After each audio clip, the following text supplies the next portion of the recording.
Matthew 13. That same day Jesus went out of the house and sat by the lake. Such large crowds gathered around him that he got into a boat and sat in it, while all the people stood on the shore. Then he told them many things in parables, saying, A farmer went out to sow his seed. As he was scattering the seed, some fell along the path, and the birds came and ate it up. Some fell on rocky places where it did not have much soil. It sprang up quickly because the soil was shallow, but when the sun came up, the plants were scorched, and they withered because they had no root. Other seed fell among the thorns, which grew up and choked the plants. Still other seed fell on good soil, where it produced a crop, 100, 60, or 30 times what was sown. Whoever has ears, let them hear. The disciples came to him and asked, Why do you speak to the people in parables? He replied, Because the knowledge of the secrets of the kingdom of heaven has been given to you, but not to them. Whoever has will be given more, and they will have an abundance. Whoever does not have, even what they have will be taken from them.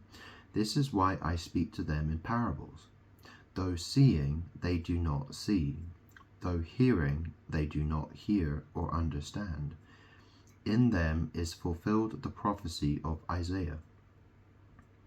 You will be ever hearing, but never understanding. You will be ever seeing, but never perceiving.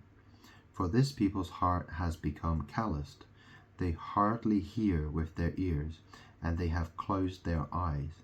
Otherwise they might see with their eyes, hear with their ears, understand with their hearts, and turn. I would heal them. But blessed are your eyes because they see, and your ears because they hear.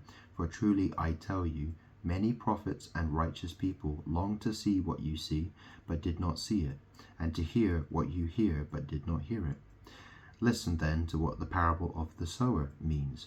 When anyone hears the message about the kingdom and does not understand it, the evil one comes and snatches away what was sown in their heart. This is the seed sown along the path. The seed falling on rocky ground refers to someone who hears the word and at once receives it with joy. But since they have no root, they last only a short time. When trouble or persecution comes because of the word, they quickly fall away. The seed falling among the thorns refers to someone who hears the word, but the worries of this life and the deceitfulness of wealth choke the word, making it unfruitful. But the seed falling on good soil refers to someone who hears the word and understands it. This is the one who produces a crop, yielding 100, 60, or 30 times what was sown. Jesus told them another parable. The kingdom of heaven is like a man who sowed good seed in his field. But while everyone was sleeping, his enemy came and sowed weeds among the wheat and went away. When the wheat sprouted and formed heads, then the weeds also appeared. The owner's servants came to him and said, Sir, didn't you sow good seed in your field? Where then did the weeds come from? An enemy did this, he replied. The servants asked him, Do you want us to go and pull them up? No, he answered, because while you are pulling the weeds, you may uproot the wheat with them.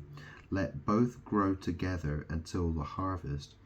At that time I will tell the harvesters, first collect the weeds and tie them in bundles to be burned, then gather the wheat and bring it into my barn.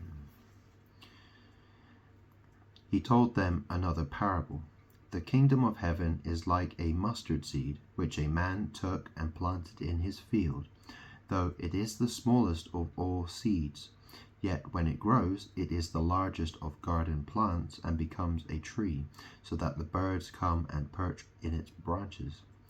He told them still another parable. The kingdom of heaven is like yeast that a woman took and mixed into about 60 pounds of flour until it worked all through the dough. Jesus spoke all these things to the crowd in parables. He did not say anything to them without using a parable.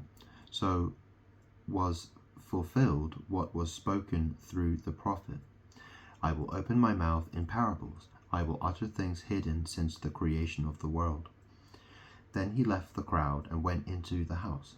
His disciples came to him and said, "Explain to us the parable of the weeds in the field." He answered, "The one who sowed the good seed is the Son of Man. The field is the world, and the good seed stands for the people of the kingdom. The weeds are the people of the evil one, and the enemy who sows them is the devil. The harvest is the end of the age, and the harvesters are angels. As the weeds are pulled up and burned in the fire, so it will be at the end of the age.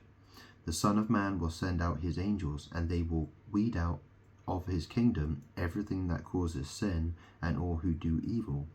They will throw them into the blazing furnace, where there will be weeping and gnashing of teeth. Then the righteous will shine like the sun in the kingdom of their Father. Whoever has ears, let them hear. The kingdom of heaven is like treasure hidden in a field. When a man found it, he hid it again, and then in his joy went and sold all he had and bought that field. Again, the kingdom of heaven is like a merchant looking for fine pearls. When he found one of great value, he went away and sold everything he had and bought it. Once again, the kingdom of heaven is like a net that was let down into the lake and caught all kinds of fish. When it was full, the fishermen pulled it up on the shore. Then they sat down and collected the good fish in baskets, but threw the bad away. This is how it will be at the end of the age. The angels will come and separate the wicked from the righteous and throw them into the blazing furnace, where there will be weeping and gnashing of teeth. Have you understood all these things? Jesus asked. Yes, they replied.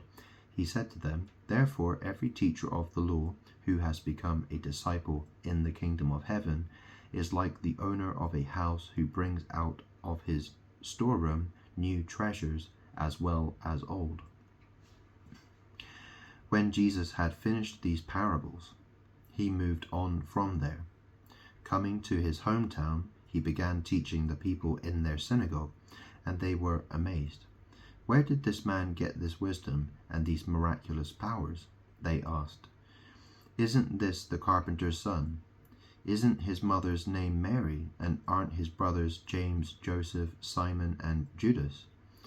Aren't all his sisters with us? Where then did this man get all these things? And they took offense at him. But Jesus said to them, A prophet is not without honor except in his own town and his own home. And he did not do many miracles there because of their lack of faith.